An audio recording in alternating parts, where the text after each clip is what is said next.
قبلہ social media کے آج کے زمانے میں کیا نقصانات ہیں اور کیا فائدے ہیں؟ رہبر مذہب انقلاب انہوں نے بھی تاکید فرمائی تھی کہ ہر روز کم از کم ایک فرمان معصوم نیٹ پہ اپلوڈ کر. فقہی احکامات کو سیکھنے کی اہمیت کے حوالے سے شرم کی بات ہے کہ انسان 50-60 سالہ ہو جائے اور اس کی نماز میں یا احکام الہی انجام دینے میں غلطیاں رہ جائیں. بی بی فاطمہ زہرا سلام علیہ کی خدمت میں ایک خاتون آئی جی اور اس نے کوئی فقہی چند ایک سوالات پوچھے. کوئی جان بوجھ کر نہیں سیکھتا تو اس کی کیا سرزنش موجود ہے؟ یقیناً کہ صحیح نماز پڑھنے کا طریقہ بتائیں جس سے رب راضی ہے. کہ جن لوگوں کا یہ عقیدہ ہے کہ بس رب کو راضی کرنا ہے جس بھی طریقے سے کر دو، اس کا مطلب ہے کہ پھر وہ بات تو غلط ثابت ہے، وہ نظریہ غلط ثابت ہے. وہ نظریہ غلط ہے. جی جوتے کے اوپر دوسری جوتی کہا جانا ہے، اسے سفر کی علامت سمجھا جاتا ہے، یا بائیں آنکھ کا یا دائیں آنکھ کے پھڑکنے کو مختلف تعبیرات کے ساتھ پیش کیے جاتے ہیں. تو ان تمام چیزوں کا کیا شریعت میں کوئی حیثیت ہے، یا یہ جنتری کی شریعت میں کیا حیثیت ہے؟ علم نجوم سیکھنا بھی جائز نہیں ہے. جی علم نجوم دو قسم کے ہیں، اس سے شریعت نے منع کیا یہ جائز نہیں ہے، وہ حرام ہے، جائز نہیں ہے. جی اعوذ باللہ من الشیطان الرجیم، بسم اللہ الرحمن الرحیم، الصلاۃ والسلام علی رسولہ الکریم والائمۃ الطیبین الطاہرین المعصومین. مومنین کرام، سوشل میڈیا آج کے زمانے کی ایک اہم ضرورت ہے، اور اسی سوشل میڈیا پر ہماری کوشش تھی ایک مدت سے کہ پوڈ کاسٹ کا سلسلہ ہم شروع کریں، اور جس میں مختلف علماء کرام سے بات چیت کریں اور مختلف معاشرے کے مسائل کا حل ان سے جانیں. تو الحمدللہ پروردگار کے شکر سے، آل محمد علیہ السلام کے توسل سے آج ہم نے پوڈ کاسٹ کا یہ جو سلسلہ شروع کیا ہے. ہماری یہ خوش قسمتی ہے کہ اس پہلی ایپیسوڈ میں ہمارے ساتھ جو شخصیت موجود ہیں، ہمارے استاد محترم قبلہ محمد اکرم حسینی صاحب. آج ہم ان سے اس حوالے سے گفتگو کریں گے، اور پہلا جو ہمارا سوال ہے وہ سوشل میڈیا کے حوالے سے ہے. پہلے تو السلام علیکم ورحمۃ اللہ. قبلہ وعلیکم السلام ورحمۃ اللہ. قبلہ سوشل میڈیا کے آج کے زمانے میں کیا نقصانات ہیں اور کیا فائدے ہیں، اور اس کی کتنی ضرورت ہے؟ بسم اللہ الرحمن الرحیم. سوشل میڈیا نقصانات تو ذاتی اس چیز کے نہیں ہیں، لیکن جو اس کے اوپر مواد چڑھایا جا رہا ہے، اپلوڈ کیے جا رہا ہے، اس کے نقصانات ہیں بعض چیزوں کے.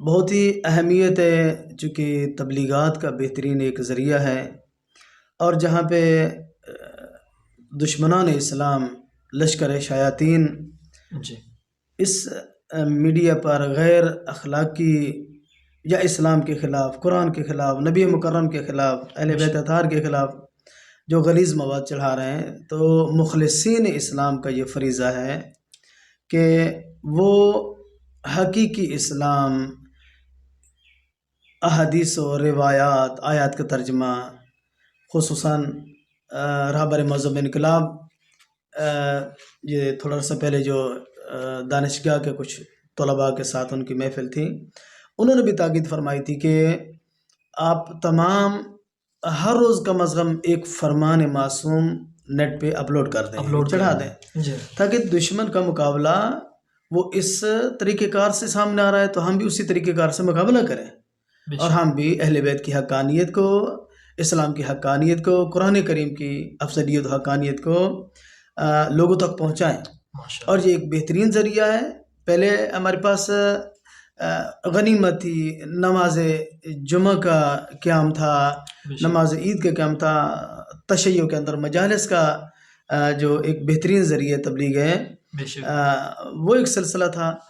لیکن یہ تو سلسلہ اب گھروں تک پہنچ چکا ہے. جوان بچے کے ہاتھ میں موبائل ہے. ہاں جی، بچہ لڑکے، یونیورسٹی، دانشگاہی، کالج میں پڑھنے والے سب کے پاس جو ہے نا پیغام یہ پہنچ رہا ہے. مجلس میں تو وہ آئے گا جو مجلس میں شرکت کرے گا، لیکن یہ اب تو گھروں تک یہ سلسلہ پہنچ چکا ہے. بچیاں، ہمارے امت مسلمہ کی جو خواتین ہیں، بچے ہیں، سب تک یہ سوشل میڈیا کا ذریعہ ہے. اور ہمیں چاہیے، لازمی چاہیے، جو اس فیلڈ میں ہے جن کے پاس ٹائم ہے تو لازمی ناجل بلاغہ، صحیفہ سجادی کے دعائیں، تربیتی مسائل وہ اس سوشل میڈیا پہ اپلوڈ ہونے چاہیے، اور بہت ہی اس کی اہمیت ہے اور لازمی کرنا چاہیے. جیسے کہ رہبر مذہب انقلاب حفظہ اللہ کی بھی یہ تاکید ہے، اور تمام مراجع کی، اعظام کی یہ تاکید ہے حفظہم اللہ.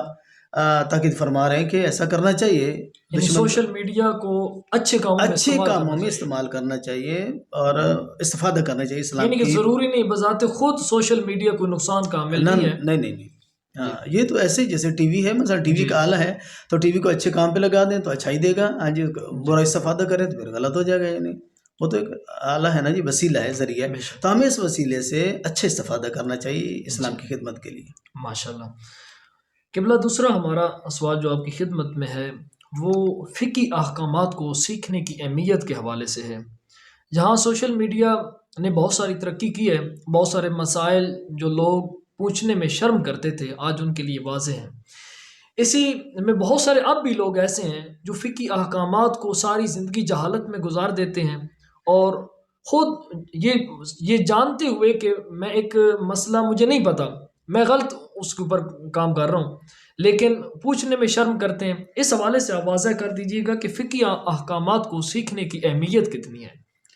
لازمی جی، مبتلا احکام ہر بندے پر سیکھنا واجب ہے تاکہ اس کی عبادات صحیح طریقے سے انجام پائیں. روایت معصوم ہے کہ ایک بندہ حضرت کی خدمت میں آیا اور ظاہراً اس کی نماز پہ غلطی تھی، تو آقا نے اصلاح کے ساتھ یہ فرما دیا کہ شرم کی بات ہے کہ انسان 50-60 سالہ ہو جائے اور اس کی نماز میں یا احکام الہی انجام دینے میں غلطیاں رہ جائیں. انسان کو سیکھنا چاہیے، لازمی ہے.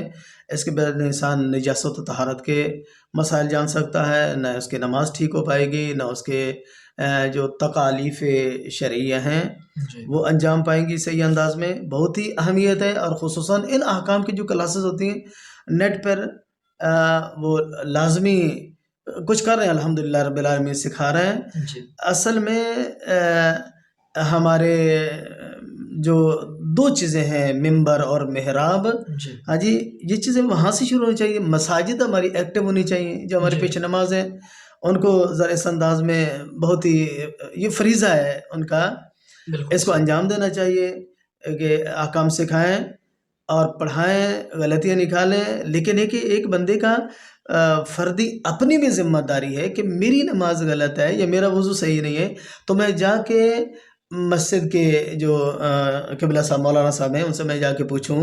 اس کا اپنا فریضہ ہے، اس پہ واجب ہے. مبتلا احکام سیکھنا لازمی ہے، واجب ہے انسان پر. وہ جا کے سیکھے اور اس میں شرم محسوس نہ کرے. جی، لازمی سیکھے اور یہ سیکھنا واجب ہے. قبلہ یہاں پر میرے ذہن میں بھی ایک فرمان آ رہا ہے، غالباً امیر المومنین کا فرمان ہے. حضرت فرماتے ہیں کہ نہ کہ تمہیں اس بات میں شرم کرنی چاہیے کہ جب تم کوئی مسئلہ سیکھ رہے ہو تو ظاہراً تم علم لے رہے ہو، تمہیں شرم تو اپنی جہالت پہ کرنی چاہیے تھی، جی بالکل، جو تمہاری پہلی والی حالت تھی. ہاں جی بالکل. تو اس بات پر تو شرم نہیں کرنی چاہیے. لیکن اب یہاں پر قبلہ یہ ہے کہ بہت سارے لوگ اب جاتے ہی نہیں ہیں. اکثر یہ مصیبت ہے کہ اب ایک پیش نماز ہے یا کوئی عالم دین ہے تو وہ تو تب بتائیں گے نا جب ان کے پاس کوئی جا کر پوچھے گا. جی، اس کا راہ حل ہے. راہ حل یہ کہ جو ہمارے ائمہ جمعہ والجماعت ہیں، جو پیش نماز صاحبان ہیں، ان کو چاہیے کہ اس کی مختلف انداز سے کلاسز رکھیں. خصوصاً جمعہ کا دن جو تاکید کی گئی فقہ پڑھنے کی، یہ کلاسز ہونی چاہیے. کلاس کے اندر ممکن ہے چاند ایک بندوں کہنے کہ آپ یہ سوال کریں میں اس کا جواب دوں. وہ سوالات سن کے ممکن ہے مختلف لوگوں کے ذہن میں جو نہیں پوچھنا چاہتے، شرم محسوس کرتے ہیں، وہ بھی سیکھ جائیں گے. طریقہ کار ہے، سوال کیے بغیر بھی وہ کے بغیر وہ سمجھ جائیں گے. اور اس کام کی فقہ سکھانے کی اپنی ایک فضیلت ہے، اہمیت ہے. سیدہ کائنات سیدہ طاہرہ صدیقہ بی بی فاطمہ زہرا سلام علیہا کی خدمت میں ایک خاتون آئی اور اس نے کوئی فقہی چند ایک سوالات پوچھے. پھر شاید اس کے ذہن میں ہے کہ میں نے زیادہ بی بی کو کھپایا ہے، میں نے تنگ کیا ہے، معذرت کر دی، عذر خواہی کر دی. جی، کہتی کہ بی بی میں نے آپ کا زیادہ ٹائم لے لیا، میں معذرت چاہتی ہوں. تو آقا زادی نے فرمایا کہ نہیں، آپ کے ایک ایک سوال کے بدلے مجھے دنیا و مافیہ سے بہتر اجر ملا ہے. اتنی اہمیت ہے سکھانے کی. یعنی لہٰذا اس میں ہمارے پیش نماز صاحبان کو بڑھ چڑھ کے آگے آنا چاہیے. مختلف شکلوں میں کلاسز میں، جیسے وضو کے اشتہار چھپے ہوتے ہیں جی طریقہ کار کے، مختلف طریقے ہوتے ہیں، اس کی ویڈیو فلم بھی آئی، کبھی وہ اس کی نماز سکھانے کی ویڈیو لگا دی، جی تو اس بہانے سے مختلف لوگوں طریقوں کو سے انسان بتانا چاہیے۔ سکھا سکتا. تو فقہ میں آدمی اگر جانتا ہے کہ میں غلطی کر رہا ہوں تو وہ جی تو سیدھا سامنا بغاوت ہے. اچھا قبلہ، اگر کوئی جان بوجھ کر نہیں سیکھتا تو اس کی کیا سرزنش موجود ہے؟ یقیناً کہ اس میں وہ پہلی بات تو یہ کہ اس کا عمل باطل ہو رہا ہے، باطل ہو رہا ہے، اگر غلط جان بوجھ کر وہ نہیں جان بوجھ کے. ہاں جی. اور یہ جو کہا جاتا ہے نا، ہمارے معاشرے کے اندر ایک غلط جی نظریہ پھیلا ہوا ہے کہ اللہ کو سجدہ پسند ہے جی، جیسے چاہے کر لیں. جی جی بالکل جی اللہ کو سجدہ پسند ہے، لیکن ٹھیک سجدہ پسند ہے، ورنہ مشرکین بھی سجدہ کرتے تھے، بتوں والے بھی، مختلف مذاہب جو اپنے ہیں. اپنے انداز میں وہ اللہ کی بات- تبارک و تعالیٰ نے اپنے محبوب ترین ہستیوں کو بھیجا، بے شک وجہ تخلیق کائنات حضرت محمد مصطفیٰ صلی اللہ علیہ وآلہ وسلم کو بھیجا تاکہ وہ ہمیں صحیح سجدہ کا طریقہ بتائیں، صحیح نماز پڑھنے کا طریقہ بتائیں جس سے رب راضی ہے. راضی ہو ہاں جی. ہر سجدہ اس کا مورد قبول نہیں، سجدے کی اپنی شرائط ہے، بے شک نماز کی اپنی شرائط ہے. ورنہ عبادت تو جیسے علم کلام میں بات کی جاتی ہے کہ جی جی عبادت تو انسان کی فطرت میں ہے. جی انسان نے کسی دہلیز پہ جھکنا ہے، یہ اس کی جھکنا فطرت میں ہے، یہ اس کی شامل ہے. فطرت میں شامل ہے۔ کیسے جھکنا یہ نبی آ کے بتائیں گے. ہاں جی. کیا کیسے ہمارا رب راضی یعنی کوئی اپنی مرضی سے نہیں کر سکتا، نہیں کر سکتا، اپنی مرضی سے، اس میں اپنا ذوق اس میں شامل نہیں ہو سکتا. نبی مکرم نے آ کے طریقہ بتا دیا کہ اچھا معذرت آپ کے سوال، اس بات میں مجھے ایک سوال بھی یاد آ رہا ہے کہ جن لوگوں کا یہ عقیدہ ہے کہ بس رب کو راضی کرنا ہے جس بھی طریقے سے کر دو، اس کا مطلب ہے کہ پھر وہ بات تو غلط ثابت ہے، وہ نظریہ غلط ثابت ہے، وہ نظریہ غلط ہے. جی رب کو راضی کرنا ہے، لیکن رب نے طریقے بتائے راضی کرنے کے. جس طرح پروردگار نے کہا ہے، پیغمبر نے بتایا، اس طریقے سے ان کو راضی کرنا ہے. مقدس ترین ہستیوں کو بھیجا صرف اس لیے کہ میں کس انداز سے راضی ہوتا ہوں. سبحان اللہ. اچھا قبلہ، عرف عام میں چند چیزیں مشہور ہیں، جس طرح کہ اکثر کہا جاتا ہے کہ اگر صبح گھر کے اوپر کوا آ کر بولے تو وہ مہمان کے آنے کی علامت سمجھ جاتا ہے، یا پھر اگر کوئی شخص سفر کر رہا ہے تو اس کے آگے سے کوئی بلی یعنی اس کے راستے کو کاٹ جائے تو اسے کچھ سمجھا جاتا ہے. اور اسی طرح اور بہت ساری، جس طرح کہ جوتے کے اوپر دوسری جوتی کا آ جانا اسے سفر کی علامت سمجھا جاتا ہے، یا بائیں آنکھ کا یا دائیں آنکھ کے پھڑکنے کو مختلف تعبیرات کے ساتھ پیش کیا جاتا ہے. تو ان تمام چیزوں کا کیا شریعت میں کوئی حیثیت ہے یا ان کی کیا حقیقت ہے؟ چند اتفاقات کو علت تامہ نہیں سمجھنا چاہیے. جی کہیں چند مرتبہ ایسا ہوا ہوگا، اتفاقاً ایسا ہو گیا ہوگا. جی تو یہ اس کو یہ جیسے اسباب نحوست بیان کی جاتے ہیں کہ فلاں ایسا ہوا تو یہ اب نحوست آ گئی، فلاں کی وجہ سے نحوست آ گئی، یہ سبب ہوا، یا جس کو آج ہماری جنتریاں اچھال رہی ہیں جی کہ فلاں چیزیں. مثلا میں جنتریاں پڑھ رہا تھا کہ واضح لکھا ہے کہ مثلا ستارے گان کی نحوست. جی ہاں جی. قرآن کریم بشدت ان چیزوں کی نفی کر رہا ہے. جو مسائل آتے ہیں انسانوں پہ بما کسبت ایدیکم، ہاں جی، بے شک یہ انسان کے اپنے اعمال کا یا پھر کوئی آزمائش ہوتی ہے مقصود. ہاں جی. اگر اعمال کی وجہ سے نہیں ہے اور دکھ آ گیا تو یہ مراتب اخروی بڑھانے کے لیے، درجہ اعلیٰ کرنے کے لیے. ہاں جی. یا پھر مسائل اگر بن گئی کوئی اس قسم کی تو یہیں پہ اس دنیا میں اس کی پاکیزگی و طہارت کے لیے آزمائشیں دی جاتی ہیں. اور آزمائش تو ایک لازمی شک کے قرآن کریم کے اندر. ہاں جی. بے شک ہاں وہ تو قرآن کریم واضح بتا رہا ہے کہ اللہ تعالیٰ امتحان لے گا، اور انسان کا یہ ٹیسٹ ہے اس دنیا کے اندر، امتحان. لہٰذا قرآن کریم ان چیزوں کی کو قبول نہیں فرما رہا ہے. شریعت مقدس میں یہ چیزیں نہیں ہیں. ہاں جی. تطایر جو مکہ کے مشرکین کو فعال اندازی کرتے تھے، اس کو قرآن کریم نے تطایر کہا گیا، سورہ یاسین کے اندر بھی آیا ہے. یہ جو تطایر ہے، یہ تطایر کی قرآن نے نفی کر دی ہے. نفی کی. ہاں یہ تطایر تمہارے اپنے یہ چیز آج سے نہیں ہے بلکہ پہلے بھی تھی. پہلے سے مختلف اقوام جہالت کی بنیاد پہ یہ کیا کرتے تھے، مختلف فعال گیری کرنا، یہ کرنا، یا جیسے شگون بد کہا جاتا ہے. یہ شگون بد جو ہے اس کی اسلام کے اندر گنجائش نہیں. توکل زیادہ ہے. ہاں جی. اور توکل کے بعد فَإِذَا عَزَمْتَ فَتَوَكَّلْ عَلَى اللَّهِ، پہلے عزم کریں، عزم کے لیے طریقہ کار ہے، کوئی کام کرنا انجام دینا، اس جی کے لیے مشورہ کرنا. جی ہاں جی، امر و شورا بینم، یہ انسانی زندگی امور کے لیے، اگرچہ یہ آیت جہاد سے مربوط ہے. بے شک ٹھیک ہو گیا جی. مشاورت کریں، اپنے مخلصین سے مشورہ لیں. اچھا، بعض لوگ کہتے ہیں کہ جی فلاں کام کرنے استخارہ کرتے ہیں. جی میں جی ہمیشہ استخارے کا مرتبہ پہلے نہیں ہے، پہلے مشورہ ہے. پہلے مشورہ. پہلے اپنے مخلصین سے مشورہ کریں، جو مہارت رکھتے ہیں لوگ اس شعبے میں، جی اس سے مشورہ ہونا چاہیے. بعد میں جو ہے اگر پھر بھی کوئی راہ نہ نکل سکے تو پھر استخارے کی جگہ ہے. جی اسی طرح یہ جو بعض کام جن کے بارے میں کہا جاتا ہے کہ یہ اسباب نحوست جی کا یعنی سبب بعض بنا اوقات دیے یہ بھی گئے. کہا جاتا ہے کہ فلاں شخص گھر میں آ گیا تو مصیبت آ جاتی ہے، فلاں شخص اس طرح تو کچھ ایسی بات نہیں ہے، کسی کی وجہ سے نحوست نہیں ہے. صحیح. ہاں جی، جی کوئی ایسا مسئلہ نہیں ہے. ہم سمجھتے ہیں کہ فلاں بندہ ہے، مثلا جو بندہ زیادہ علیل ہو جاتا ہے، مریض ہو جاتا ہے، ہم کہتے ہیں اس کے اپنے اعمال آ گئے ہیں. کوئی مصیبت پھنس جاتا ہے، ہم کہتے ہیں اس کے جی اپنے اعمالوں کا نتیجہ ہے. جی نہ، ایسی بات نہیں ہے. جی لازمی نہیں. ہم کہاں جانتے ہیں؟ ہم جب جنازے میں ہمیں یہ کہا گیا جی کہ کسی کا جنازہ پڑھا ہے تو وہاں کیا کرے گا؟ اللہم انا لا نعلم لا منہ الا خیرا. بے شک ممکن اللہ نے اس کو بخش دیا ہو، بخش دیو. ہاں جی، معاف کر دیا ہو. اللہ اور اس کے درمیان ہاں جی وہ جانے اور اس کا رب جانے. بے ٹھیک شک. ہو جی.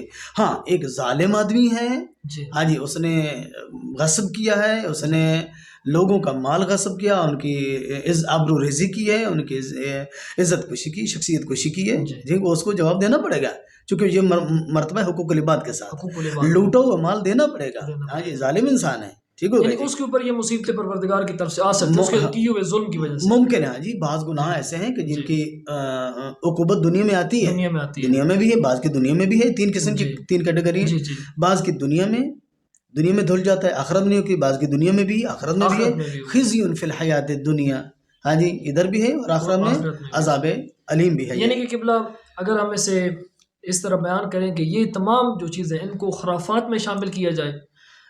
کچھ چیزوں کے بارے میں جو اسباب نحوست ہیں، روایات نشاندہی کرتی ہیں. جی جیسے فرض کریں مثلا رات کو برتن گندے نہ رکھیں، گھر میں مکڑی کا وہ گھر نہ بنا ہو، صفائی ہونی چاہیے. جی ہاں جی، کچھ ایسی چیزیں یا بہت چیزیں ایسی ملتی ہیں. لیکن اس کے علاوہ جو بنا دی گئی ہیں ان جی کی روائی کوئی نہیں، ہمارے پاس سبب نہیں ہے. روایت حیثیت نہیں ہے، یعنی اسلامی نہیں ہے. اچھا قبلہ یہ جنتری کی شریعت میں کیا حیثیت ہے؟ اکثر مومنین کی طرف سے بعض اوقات بہت زیادہ کہا جاتا ہے کہ جب بچہ پیدا ہوا ہے تو ستارے دیکھو، فلاں دیکھو، فلاں دیکھو، جنتری کو دیکھو، جنتری میں یہ شادی کرنی ہے، جنتری میں دیکھو فلاں فلاں. تو جنتری کی یہ کتنی مستند ہے؟ اس کی شریعت میں کیا کوئی اسناد موجود ہیں اہل بیت علیہ السلام سے؟ جنتری بے معنی تقویم، یعنی جو ڈیٹیں لکھی جاتی ہیں، جی مہینہ ہے، اوقات نماز ہیں، جی اس حد تک تو بالکل ٹھیک ہے، ضروری بھی ہے. جی ہاں جی، تاریخ کو پتہ ہونا چاہیے، اسلامی جی تاریخ کیا ہے، عیسوی میلادی تاریخ کیا ہے، جی یعنی اس حد تک تو ٹھیک ہے. جی کچھ دعائیں بھی ذکر کی جاتی ہیں، الحمدللہ وہ بھی اچھی بات ہے. دعائیں، ذکر و اذکار لکھے جاتے ہیں جی جن کی روایت موجود ہے. جی یعنی جو ائمہ کے فرامین ہیں ذکر و اذکار کے، جی چونکہ ذکر و اذکار کے بارے میں بڑی تاکید ہے کہ خود ساختہ نہ ہو. بے شک. ہاں جی، جی ایک صاحب آئے معصوم کی خدمت میں، کہتے ہیں کہ آقا میں نے یہ دعا لکھی ہے، خود بھی بنائی ہے. اچھا خود لکھی ہے. ہاں، خود بنائیے، ذرا جی ملاحظہ کریں، چیک کریں. یعنی جی امام نے دیکھنا پسند نہیں فرمایا. امام نے کہا کہ جو ہم سے ملے وہ لو. دیکھ ہی نہیں. دیکھا ہی نہیں. اللہ. امام نے فرمایا کہ جو ہم سے ملا ہے وہ لو. یعنی وہ لو. تاثیر اسی میں جو زبان پاک معصوم سے معصوم نکلے. ہاں جی، سے. باقی ہمارے اپنے خود سے یہ، پھر اس کے جو حروف اعداد گنے جاتے ہیں یا حروف علم جفر، اس کے اندر علم الاعداد ہے. انکار نہیں کر سکتے یہاں پہ کہ یہ کوئی علم ہے یا علم جفر یا علم اعداد، چونکہ روایت موجود ہے اس کے جی بارے جی میں. لیکن جاننے والا کون ہے؟ جی جاننے والا ہے ماہر آدمی کوئی اس کے اندر ہے. جی کیا جی، کہ حضرت ظاہراً جنگی جمل پہ جانا چاہ رہے ہیں علی مرتضیٰ علیہ الصلوۃ والسلام. تو ایک نجومی سامنے آیا، وہ کہتا ہے کہ آقا آپ کا فلاں ستارہ فلاں برج میں ہے، جی تالے فلاں پہ ہے، جی تو یہ تو خطرے کی شکست کی علامت ہے، آپ نہ جائیں. نہ جائیں. نہ جائیں. ہاں جی، منع کیا. جی امام علیہ السلام نے فرمایا، پہلے تو خاموش رہنے کو کہا، لیکن اس کا جب اصرار بڑھا تو امام علیہ السلام نے کہا کہ تمہیں پتہ نہیں ہے یہ علامت و فتح کی علامت ہے. اللہ، یہ علامت تو شکست کی نہیں ہے، یہ علامت یعنی وہ خود کو ماہر سمجھ رہا وہ تھا. خود کو ماہر، تبھی تو کہا گیا کہ جی، علم نجوم سیکھنا بھی جائز نہیں ہے. جی علم نجوم دو قسم کے ہیں. ایک علم نجوم ہے جو علم ہے یعنی سارا شناسی بمانا ٹائمنگ، جی یعنی اوقات جاننا اوقات یا کا جاننا. جہتیں. جی جی ہاں جی، یہ سمت قبلہ کی سمت ہے، یہ فلاں ہے، یعنی جس جی. سفر میں ہاں جی یہ وہ ٹھیک ہے ساتھ. جی لیکن ایک علم نجوم بے معنی پیش بینی کرنا، جی آئندہ کی خبریں بیان کرنا، اس سے شریعت نے منع کیا ہوا منع ہے. کیا، یہ جائز نہیں ہے. وہ حرام ہے، جائز نہیں ہے. ہاں جی، یہ اکثر قبلہ یہ خود علم جنتری نجوم میں اس طرح موجود ہے کہ آپ کا سال کیسا گزرنے والا ہے. میں عرض کرتا ہوں جی جی. یہ نو اتھینٹک، اس میں کوئی آنے والی کوئی حقیقت حقائق نہیں ہے. یہ حقیقت میں نہیں ہے. کلی باتیں بتاتے ہیں، جیسے یہ آج جی. کل پیر صاحبان بھی ایسا کرتے ہیں کہ ایک کلی عادات بتا رہا، مزاجی عادات جو انسانوں کے مشترک ہوتے ہیں بتاتے ہیں. مثلا آپ جلدی تھک جاتے ہو، آپ جلدی اداس ہو جاتے ہو، آپ جلدی پریشان ہو جاتے ہو. ہر بندہ ایسا ہی یعنی ہے، وہ ذہنی طور پر ذہنی طور پہ ایسا ہی ہر بندہ ایسا ہے. تو وہ کہتے ہیں ہاں واقعی ایسے ہی. یہ ترفند طریقہ کار شعبدہ بازی سے مشابہ ہیں یہ جی چیزیں. جی جی. یہ ٹرک ہے یعنی. یہ ہاں یہ ٹرک ہے. یہ اسلام کے ساتھ ان کا کوئی وہ رابط نہیں ہے. جی اگر ان کا کوئی ماہر ہے، یہ علم وہ جو علم اہل بیت کے گھرانے سے ملا ہے بے شک. وہی علم ہے. بے شک. ہاں جی، اس کے علاوہ آپ کو حقیقی علم کہیں سے نہیں جی. مل پائے گا. ہاں معصوم علیہ السلام نے اگر تائید فرما دی تو بسم اللہ، پھر تائید ہے، پھر جی. ماننا پڑے گا. جی لیکن بہت سی ایسی چیزیں ہیں، پیش بینیاں ہیں، آئندہ کی خبریں دینا یہ غلط ہے. جی ہاں جی، یہ ایسا نہیں ہونا چاہیے. اور جنتری اب جو یہ چیزیں ہیں وہ ہمارے ایک جاننے والے ہیں، جی جی وہ بھی جنتری چھپتی ہے ان کے ادارے کی طرف سے بھی. تو ہم نے کہا کہ بھئی آپ یہ ساری چیزیں اس کے اندر کیوں بھر دیتے ہیں، یہ کیا کیا مثلا ذکر کیا جاتا ہے، یہ جی ستارے گان اور یہ چیزیں. کہا پہلے ہم سادہ جنتری چھپاتے تھے تو 5,000 چھپتی تھی، جی یہ پرانی بات ہے یعنی. جی. اور اب یہ جب یہ چیزیں شامل کی تو 25,000 چھپتی ہے. یعنی یہ پوائنٹ آف وہ یہ لوگوں کی مانگ کے اوپر ہے. مانگ پہ، یعنی ڈیمانڈ کیا ہے اس کے اندر. ڈیمانڈ ہاں کیا جی، ڈیمانڈ تو بہت سی چیزوں کی ہوتی ہے. اب دیکھیں آدمی اپنی آخرت کو بھی دیکھے، یہ چیزیں کیا پیش کر رہا ہے. ہمارا معاشرہ، یہ جنتریاں ہمارے معاشرے کو وہمیات کی طرف زیادہ لے کے آ رہی ہیں. بے شک. جی توکل کہاں ہے؟ ٹھیک ہے، ذکر و اذکار کرنا چاہیے، رزق کی دعائیں بھی پڑھنی چاہیے. ہاں جی، سیف سجادی کے حل مشکل کے لیے 7 نمبر دعا بھی پڑھنی چاہیے. ہاں جی، یامن تو حلو، یہ دعا پڑھنی چاہیے. ہاں جی، امام سجاد علیہ السلام کی دیگر دعائیں پڑھنی چاہیے.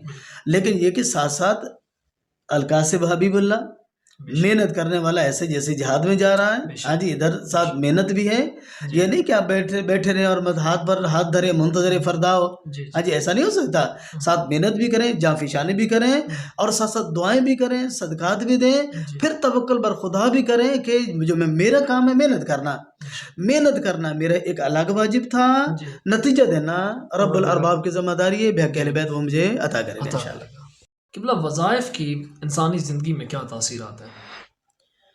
ذکر و اذکار اور وظائف ایک تو تاکیبات کی حد تک ہے کہ جس میں ہمارے ائمہ حضرات معصوم علیہ الصلوۃ والسلام کی سیرت پاک یہی ہے کہ خصوصاً صبح کی نماز جب واجب نماز پڑھا کرتے تھے تو سورج نکلنے تک مصلی پہ تشریف فرما رہتے تھے. جی.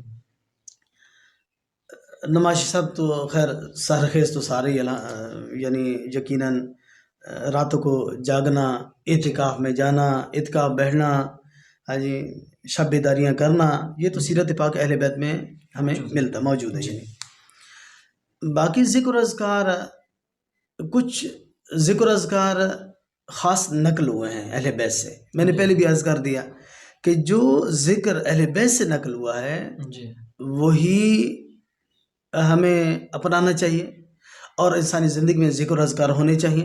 ہاں جی، خود ساختہ ورد و اذکار کی کوئی اہمیت نہیں. ہم خود سے بنا لیں، ہاں جی، یا ان کو ہم حروف اعداد کے ذریعے نکالیں کہ آپ کے مثلا نام کے ساتھ، آپ کے جو نام کے حروف ہیں ان کے ساتھ آپ کا یہ ذکر جو آپ کے لیے، یا مختلف جو اب تعبیرات ہیں آپ بہتر جانتے ہیں، جنتری والے اس کو زیادہ پھیلا رہے ہیں معاشرے کے اندر.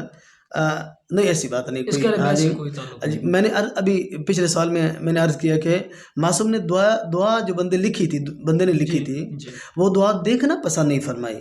ایک بندہ امام علیہ السلام کی خدمت میں کہتا ہے کہ دل میں تھوڑی تکلیف رہتی ہے، مجھے کوئی دعا فرما دیں. جی تو امام علیہ السلام نے تعلیم دی اسے کہ سینے پہ ہاتھ رکھ کے پڑھی ہوگا یا مقلب القلوب ہے یا مقلب القلوب ثبت قلبی علی دینک. جی دوسرے دن واپس آئے کہتے ہیں مولا پڑھتا رہا ہوں ساری رات ذکر کیا میں نے افاقہ نہیں ہوا.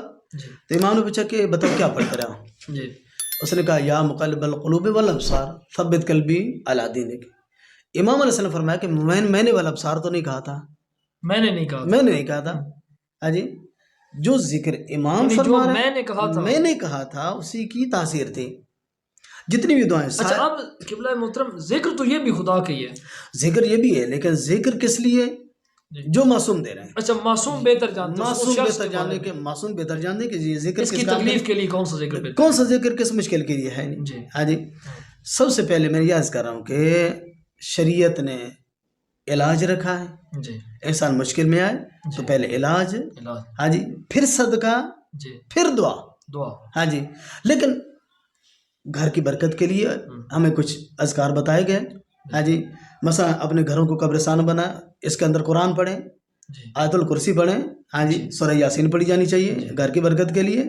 ہاں جی وہاں کے جو نفوس رہ رہے ہیں گھر کے اندر انسان رہ رہے ہیں ان کی برکتوں کے لیے. گھر میں اذان دینے کے لیے بھی روایت ملتی ہے کہ گھر میں اذان بھی دیں.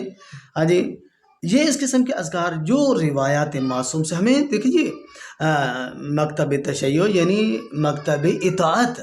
اللہ ہاں جی مکتب اطاعت ہے یہ، اس کو مطیع ہونا چاہیے. مطیع ہونا چاہیے. ایک لفظ میں نہ آگے جائے نہ پیچھے جائے. من تخلف عنہا ہاں جی غرق وہاں سبحان جی جو آگے چلا گیا وہ بھی ہلاک ہو گیا، جو پیچھے رہ گیا وہ بھی ہلاک ہو وہ بھی گیا. ہلاک. ساتھ ساتھ چلنا ہے، پیچھے چلنا ہے، اتباع معصوم کرنی ہے. یہ ذکر اذکار ہے. جی باقی میں کلی طور پہ ہم نفی نہیں کر سکتے. جی ذکر کی تاثیر ہے، اللہ تعالیٰ کے ناموں کی لیکن تاثیر ہے، وہ ذکر جو اہل بیت قرآن سے کرم منقول کی ہو، تعبیر، لیکن وہ ہو کہ جو روایات جس کے بارے میں ہو معصوم نے فرمایا معصوم نے ہو فرمایا. وہ ذکر اپنانا چاہیے. یعنی قبلہ محترم جو لوگ خود ساختہ بناتے ہیں، بہت سارے لوگ ہیں جو اپنے مریدین کو یہ کہتے ہیں کہ فلاں ذکر کرو فلاں ذکر کرو، اس کی یہ تاثیر ہے. اگر وہ اہل بیت علیہ السلام سے رسول خدا سے ان کی کوئی یعنی کہ سند نہیں ملتی، کوئی روایت نہیں ہے تو ان کو نہیں اپنانا چاہیے. میں نے بعض متصفانہ میں نے ایک صاحب سے کوئی ہندوانہ منتر بھی سنا ہے. ہاں جی وہ ان کے ہندو استاد نے جی پڑھا ہوا تھا، عجیب سا منتر تھا وہ. ایسے منتر ہے جی، یہ جنتر منتر وہیں سے نکلا ہے نا جی، جنتر امام سے. یہ نہیں ہونا چاہیے. اہل بیت کی والی بات ہونی چاہیے.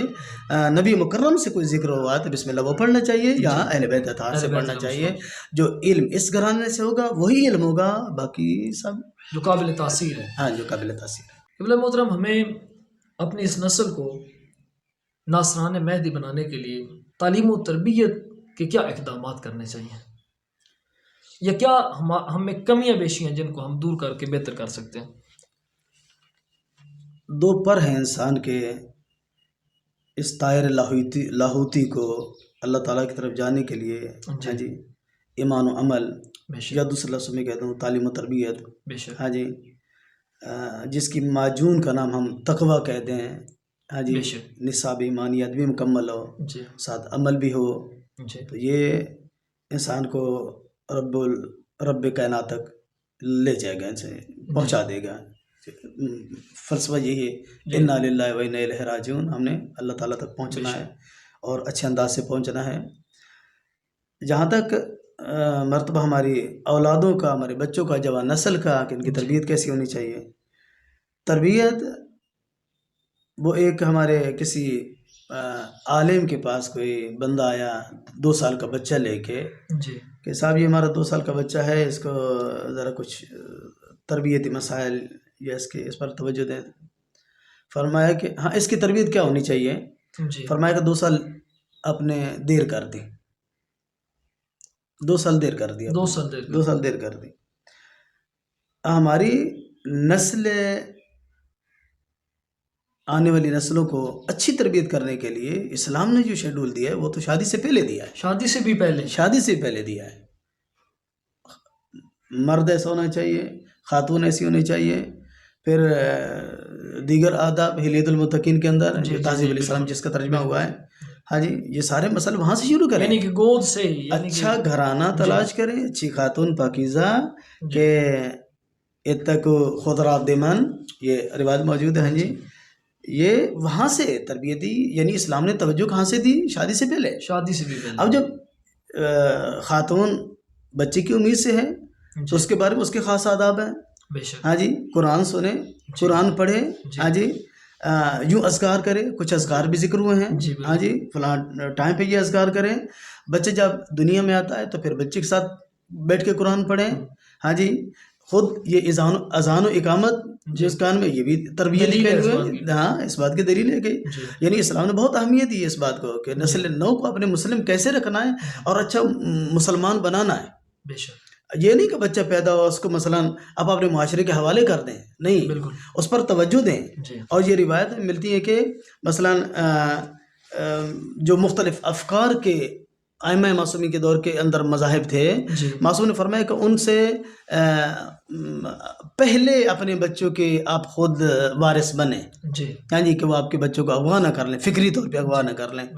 یہاں بچوں کی نسل نو کی تربیت، پہلی تربیت کا اس کی والدہ ماں کی گود ہے، پھر اس کا اپنا گھر ہے، پھر اس کا محلہ ہے، پھر وہ اسکول ہے جہاں پہ جاتا ہے، پھر کالج ہے، وہ معاشرہ ہے۔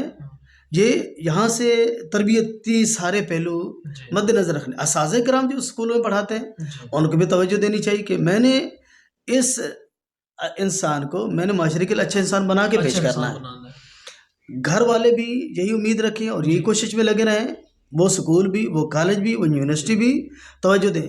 افسوس سے کہنا پڑتا ہے کہ آج ہمارے اس دور میں مائیں خود اپنے کام میں لگنے، بچہ تنگ نہ کرے، موبائل پکڑا دیتی ہیں۔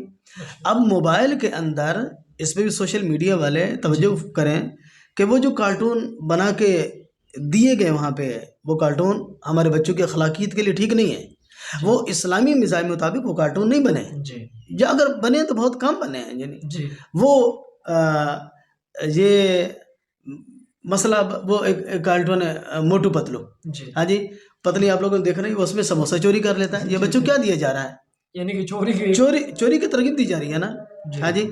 جو اس قسم کے مسائل جو ہیں اس پہ توجہ دینی چاہیے۔ آپ بچے کو کچھ اور دکھا رہے ہیں لیکن پس پردہ غیر مستقیم طریقے سے اس کے ذہن میں چوری بھر رہے ہیں، اس کے ذہن میں غیر اخلاقی، یعنی یہ وہ چیز ہے جس کا والدین کو پتہ ہی نہیں ہے، پتہ ہی نہیں۔ اور ماں اپنے بچوں کی یہاں سے ماں نے تو دیکھا کہ بچہ خاموش موبائل دیکھ رہا ہے، ہاں جی، چھوٹا بچہ کارٹون دیکھ رہا ہے، مجھے کوئی تنگ نہیں کر رہا، لیکن اماں جی آپ یہ احتیاط کریں کہ بچہ اپنے ایک گندی تہذیب یا غلط تہذیب کے حوالے کر دیا۔ کہاں سے؟ ابھی اسی بچپن سے، جو اس کی معصومیت والی زندگی ہے، اس نے بہت کچھ سیکھنا ہے، اس نے اسلام، اس کے اندر اسلام کا پودا لگا ہے۔ قبلہ یہاں پر میں نے کچھ عرصہ پہلے کسی اخبار میں کوئی کالم پڑھا تھا کہ ایک شخص کہتا ہے کہ میری والدہ وفات پا گئی تو میں بیٹھا تھا اور میری چھوٹی بیٹی نے مجھ سے آ کر کہا کہ بابا دادی کی چتا کو کب آگ لگانی ہے؟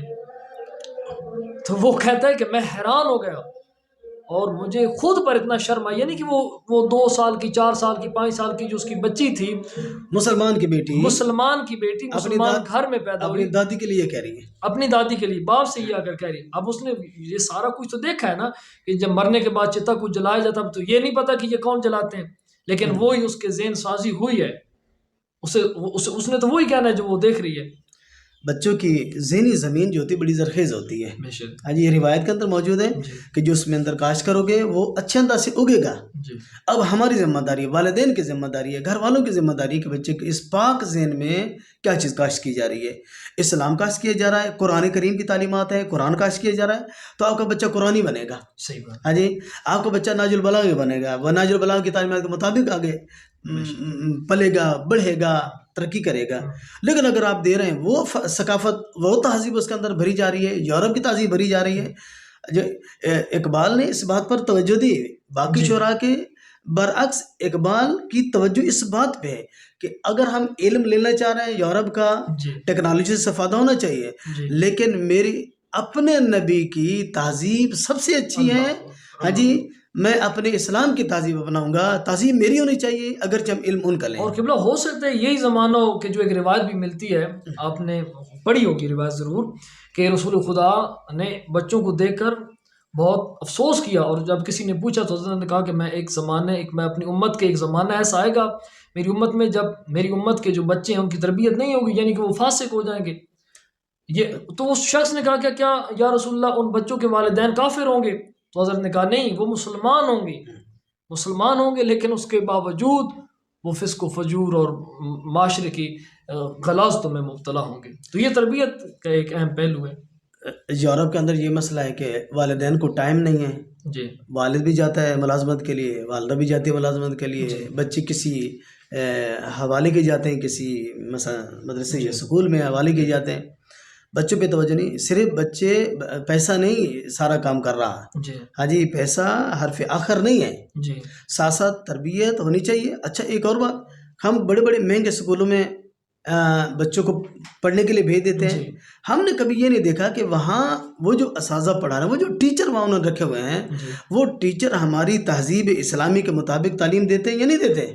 ہاں جی، یہ بھی کبھی نہیں سوچا. جی ہاں بس آکسفورڈ کورس ہونا چاہیے، آکسفورڈ ٹیچر پڑھانے والے ہونے چاہیے. جی ہمارا اپنا کیا ہے، ہم کچھ نہیں کر سکے. کچھ نہیں کر سکتے. میں افسوس سے یہ بات کہوں گا کہ جس دور میں ادھر ہمارے ہاں برِ صغیر میں تاج محل بن رہا تھا، ہاں جی، جی ادھر انگریز کیا کر رہا تھا، آکسفورڈ یونیورسٹی بنا رہا تھا.